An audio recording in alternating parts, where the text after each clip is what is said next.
तो इसको किस किस ने इस पे सबसे पहले चढ़ाई की, क्या है इसके बारे में आप पढ़ेंगे। पेंसिल आप लोग हाथ में रखेंगे और मैं जिस जिसके नीचे कहूंगी आपको अंडरलाइन करना है, ठीक है। देखो, यूं तो संसार में अनेक पर्वत शिखर है, पर उन सब शिखरों का संख्या एवरेस्ट, संसार का सबसे ऊंचा पर्वत शिखर, तो सबसे ऊंचा पर्वत शिखर क्या है, एवरेस्ट। इस पर्वत शिखर को एवरेस्ट नाम कहां से मिला, भारत में सर्वेक्षक जनरल जॉर्ज एवरेस्ट के नाम पर। अंडरलाइन करो कि एवरेस्ट का नाम कैसे पड़ा, तो भारत के सर्वेक्षक जनरल जॉर्ज एवरेस्ट के नाम पे इनका नाम एवरेस्ट पड़ा। हिमालय की इस सबसे ऊंची चोटी का नाम एवरेस्ट पड़ा। चीनी भाषा में इसका नाम चोमोलुंगा है। देखो, हिंदी भाषा में एवरेस्ट, चीनी भाषा में चोमोलुंगा और नेपाली भाषा में सागर माथा। अभी आपसे कोई पूछे सागर माथा क्या है, तो एवरेस्ट का नेपाली नाम सागर माथा है। क्लियर। एक शिखर और तीन नाम। सबसे ऊंचा है ना, ऊंचाई इसकी है 29,028 फीट। कितनी ऊंचाई है इसकी, 29,028 फीट।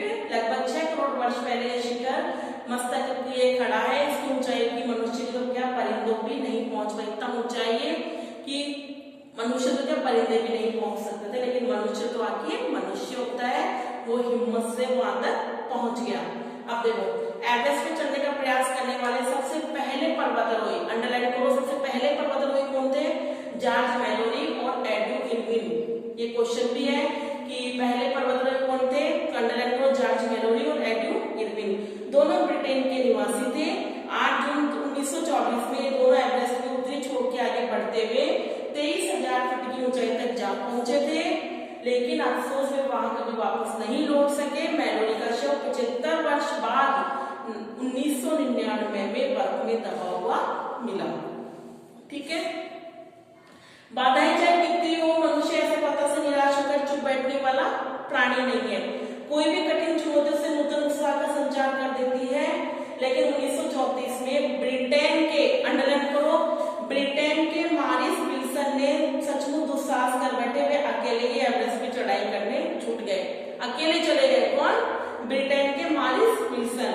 और 21,000 फीट की ऊंचाई तक वो पहुंचे भी थे, लेकिन लक्ष्य से बहुत दूर रहे। अकेले एवरेस्ट विजय प्राप्त करने के लालसा में मॉरिस विल्सन ने घनी बर्फ में अपने प्राणों की त्याग कर दिया। वो अकेले चले गए, लेकिन 21,000 की ऊंचाई को पार करते हो बर्फ में दब के मर गए। अब आया 1938 का साल। इस साल टिलमैन के नेतृत्व में शेरपा तेजरिंग ने एवरेस्ट पर चढ़ने की ठानी। चढ़ते समय बेचारे तेजरिंग के पैरों के नीचे की बर्फ धंस गई। वे हजारों फीट गड्ढे में गिरते गिरते किसी तरह बचे गए। दल 27,000 फीट की ऊंचाई तक पहुंचा। तेजरिंग वाला जो दल था वो 27,000 फीट की ऊंचाई तक पहुंचा। और 1947 यानी 47 में डेलमान और तेजरिंग ने एवरेस्ट पे चढ़ने का फिर असफल प्रयास किया, यानी वो सफल नहीं हुए। 1952 में पर्वतारोही 28,250 फीट, अंडरलाइन करो, 28,250 फीट ऊंचाई तक पहुंचने में सफल रहे। इस पर्वतारोही दल में डॉक्टर जुनन और तेजरिंग भी सम्मिलित थे। एवरेस्ट जैसे सर्वोच्च शिखर पर चढ़ना अत्यंत जोखिम है। बच्चों, क्यों जोखिम है? अब इसमें क्या क्या है, वहां बर्फ होती है, ऑक्सीजन की कमी होती है। तो ये क्वेश्चन भी है कि एवरेस्ट के शिखर पर चढ़ने में क्या क्या परेशानी है। तो आप नंबर 2 डाल के आप अंडरलाइन करो कि अत्यंत जोखिम का काम है, इतनी ऊंचाई पर ऑक्सीजन की कमी। ठीक है। भयंकर बर्फीले तूफान, टूटकर गिरते हुए हिमखंड, बर्फ से ढक जाने के कारण दिखने वाले मीलों गहरे गड्ढे होते हैं, उनके ऊपर बर्फ गिर जाती है, पता नहीं चलता। और जैसे उस पर चलते हैं तो दम से गड्ढे में गिर जाते हैं और मर जाते हैं। पर्वतारोही को पल पल मौत का आमंत्रण देता है। ठंड के कारण बर्फ में जमने का भय भी सताता है। गले की खराश, नींद की कमी, सिर दर्द, खाने की अनिच्छा, बुझने वाली प्यास भी परेशान करते हैं। लेकिन साहसी पर्वतारोही बड़ी से बड़ी बाधा आने पर भी नहीं घबराते, हौसला नहीं खोते और बड़े से बड़े संकट का समाधान कर लेते हैं। तो एवरेस्ट पे चढ़ने की क्या क्या प्रॉब्लम से समझ में आ गया। ऑक्सीजन की कमी है, बर्फ का तूफान है, और जो बड़े बड़े गड्ढे हैं वो बर्फ से ढके हुए हैं, ऑक्सीजन की कमी, बीमारी, सर दर्द, अनिद्रा, सर्दी, गले में खराश, ये सारी परेशानी।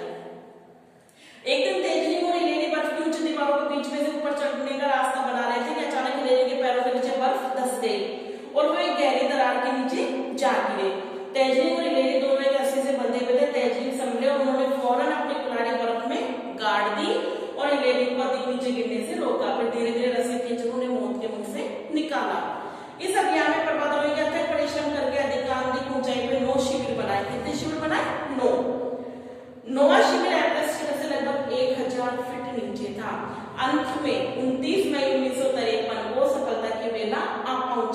और अपनी जान की बाजी लगाकर सीधी खड़ी बर्फीली चट्टान को चढ़ते हुए हिलेरी और तेजरी ठीक 11 बजे, हिलेरी और तेजरी ठीक 11 बजे 11:30 पर एवरेस्ट शिखर पर पहुंच गए। वे एवरेस्ट पे भारत, नेपाल और ब्रिटेन के झंडे फहराकर नीचे उतरे। कौन से? भारत, नेपाल और ब्रिटेन के। तो पहली बार चढ़ने वाले कौन थे? हिलेरी और तेजरी। क्लियर? कब चढ़े थे? 1953 में। मनुष्य के साहस ने के सामने से एवरेस्ट पर सिर झुका लिया और एवरेस्ट विजेताओं का संसार स्वागत हुआ। अब धीरे के एक ने सफलता करी तो फिर सब लोग जाने लगे। एवरेस्ट पे विजय के बाद पर्वतारोहण वहां जाने की होड़ लग गई, कंपटीशन हो गया। 1965 में कैप्टन एमएस टोनी ने नेतृत्व में 2 भारतीय पर्वतारोही दल भी एवरेस्ट पे पहुंचने में सफल हो गए। पर्वतारोहण के साहसिक अभियान में महिलाएं भी भला क्यों पीछे रहती? 1975 में जापानी पर्वतारोही महिला जुको तबई ने अपने दृढ़ संकल्प और साहस का परिचय दिया और वह एवरेस्ट की ऊंचाइयों पर लगे हुए एक आधार शिविर में रात को सो रही थी। तभी तूफान आया और परीक्षा लेने आ पहुंचा। तूफान में उनका तंबू उड़ गया और वह बर्फीले तूफान की चपेट में आ गई। बर्फ के गोले उसके ऊपर गिरने लगे, वह बर्फ में दब गए। कुछ देर बाद अन्य पर्वतारोही ने बर्फ के नीचे से निकाला। भयंकर शीतलहर में गंभीर रूप से बीमार हो गई। सबने उसे ऊपर चढ़ाई न करने की सलाह दी, पर दृढ़ निश्चय जुको तबई रुकी। हाँ रुकी एवरेस्ट की चोटी पर जाकर। मतलब देखो, आप सोचो, उसे तूफान का भी सामना किया फिर भी वो नहीं रुकी। सबने मना किया लेकिन वो बीमार होने के बाद भी नहीं रुकी और सीधी एवरेस्ट की चोटी पे पहुंच गई। बाद में साहसी महिला का अनुकरण करती हुई 70 महिलाएं एवरेस्ट के शिखर पर पहुंचने में सफल रही। शिखर में पहुंचने वाली पहली भारतीय महिला है बछेंद्री पाल। भारतीय महिला कौन है? बछेंद्री पाल। अन्य भारतीय महिला संतोष यादव। लगता है अब तो एवरेस्ट पे पहुंचकर नए नए कीर्तिमान स्थापित करने की होड़ लग गई है। इटली के रेनॉल्ड मेसनर ने एवरेस्ट चढ़ने की धुन में अपने प्राणों को ही दांव पे लगा दिया। अन्य लोग ऑक्सीजन के लेकर ऊंचाई पर चढ़ते हैं, लेकिन मेसनर बिना ऑक्सीजन के एवरेस्ट पे चढ़ गए। तो अब इसमें बिना ऑक्सीजन के कौन चढ़ा? मेसनर। अंडरलाइन करो मेसनर को। वो ऑक्सीजन के बिना ही एवरेस्ट पे चढ़ गए।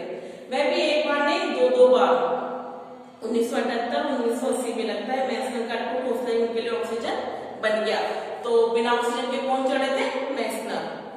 नेत्रहीन यानी जिनकी आंखें नहीं है, जो देख नहीं सकते, पर्वतारोही एटिक बिहेवियर का दुस्साहस देखकर तो सभी दांतों तले उंगली दबाते। सोचो आप कि जिनकी आंखें वो चढ़ने में सफल नहीं हुए, नेत्रहीन एटिक ने वहां की सफलता हासिल की।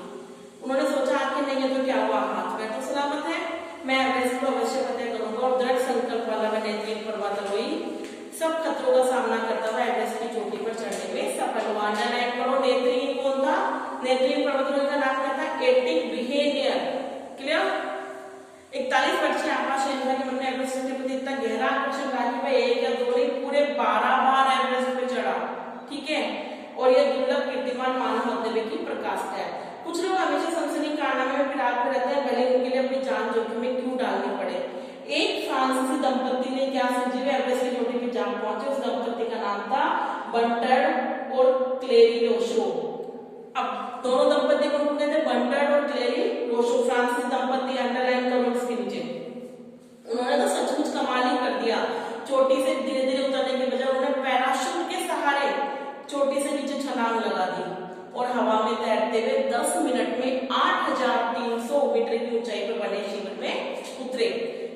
जानते हैं कितने मीटर तक हवा में तैरे? पूरे 548 मीटर। उन्होंने साहसिक कारनामा 22 मई 2003 को कर दिखाया, लेकिन वे दोनों एवरेस्ट पर पहुंचने वाले पहले दंपति नहीं थे। उनसे पहले अमेरिका दंपति फिल सुसान 17 मई 2002 को एवरेस्ट तक पहुंच में सफल हो गए थे। सचमुच दृढ़ संकल्प हो तो क्या नहीं किया जा सकता। बाधाएं तो केवल कायरों का मार्ग रोकती है। भले चंगे स्वस्थ लोग भी एवरेस्ट की खतरनाक चढ़ाई में खो खाते हैं। सोचो आप, एक अंधा व्यक्ति जा रहा है, बिना ऑक्सीजन के जा रहा है, जिनके अंदर साहस है।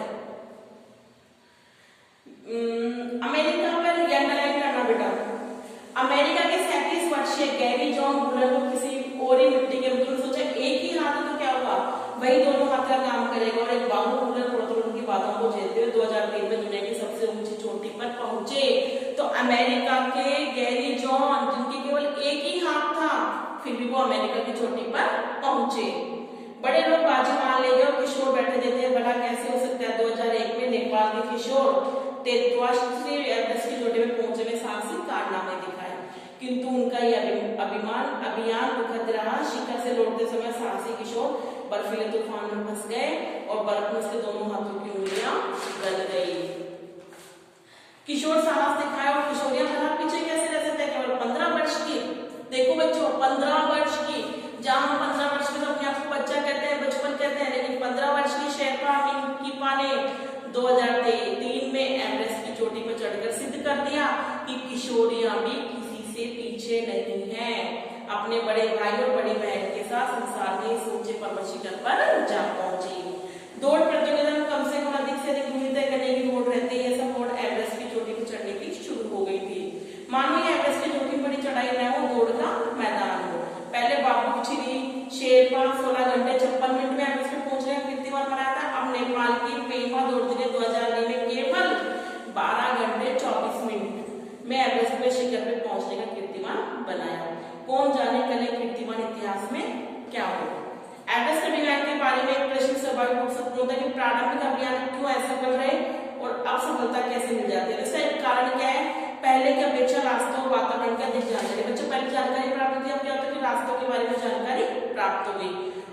दूसरे वैज्ञानिक प्रगति के कारण में पहले तो ऑक्सीजन की भी कमी थी, बर्फ को कैसे काटना है पता नहीं था, रास्ता कैसे देखना है पता नहीं था। अब वैज्ञानिक प्रगति से सुगम हो गया। अब पर्वतारोहण में शायद अधिक उन्नत उपकरण उपलब्ध हो जाने के लिए वैसा एयरबैग बन चुका है जो बर्फ धंसने के कारण खतरनाक गहरी खाई में फंसे हुए पर्वतारोही को प्राणवायु की कमी में 3 घंटे तक जीवित रखता है। एयरबैग ऐसा बन गया, ठीक है।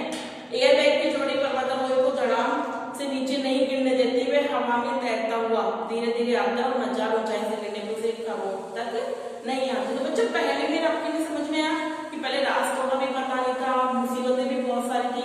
तब जैसे रास्तों का पता चलता गया तो नए नए उपकरण वैज्ञानिक प्रगति करने लगा, नए नए उपकरणों को काम में आने लगे। मई 2003 में एवरेस्ट की प्रथम विजय की 50वीं वर्षगांठ मनाई गई। तो 50वीं वर्षगांठ कब मनाई गई, मई 2003 में। उस अवसर पर दुनिया भर नए पुराने लगभग 1500 पर्वतारोही एवरेस्ट के शिखर पर चढ़ने पहुंचे थे। करोड़ों वर्ष से अपराजित एवरेस्ट एक बार क्या हारा, फिर हारता ही गया। मनुष्य का विचरण निर्वात गति से आगे बढ़ता रहा। मनुष्य ने अपने अतुल्य साहस, संकल्प, बुद्धि बल और परिश्रम के बल पर एवरेस्ट विजय पर दुष्कर कार्य को पूरा कर दिखाया। मनुष्य अब भी रुकेगा नहीं, वह नई कठिन चुनौतियां ढूंढेगा, नई चोटियां नई तलाश करेगा, उनसे जूझेगा। यही मनुष्य का स्वभाव है। प्रश्न उठता है पर्वतारोहण करने के अपनी जान जोखिम में डाली जाए, कुछ समय और धन बर्बाद किया जाए, विचार करके देखो। पर्वतारोहण व्यक्ति के विकास के लिए अत्यंत उपयोगी है। इसमें व्यक्ति में साहस और सूझबूझ का विकास होता है, संकटों से जूझने की क्षमता आती है, आत्मविश्वास में वृद्धि होती है, धैर्य और सहकारिता की कर्मठता के गुण का विकास होता है। असफलता ही नहीं, असफलता भी हमें कुछ सिखाती है। इस तरह पर्वतारोहण व्यक्ति बहुमुखी विकास, उन्नति के नए सोपाने की ओर आवश्यक सहायक होता है। तो आइए देखो बच्चों, आपने किस तरह एवरेस्ट पे चढ़ने के लिए उन्होंने अपनी जान की बाजी लगा दी।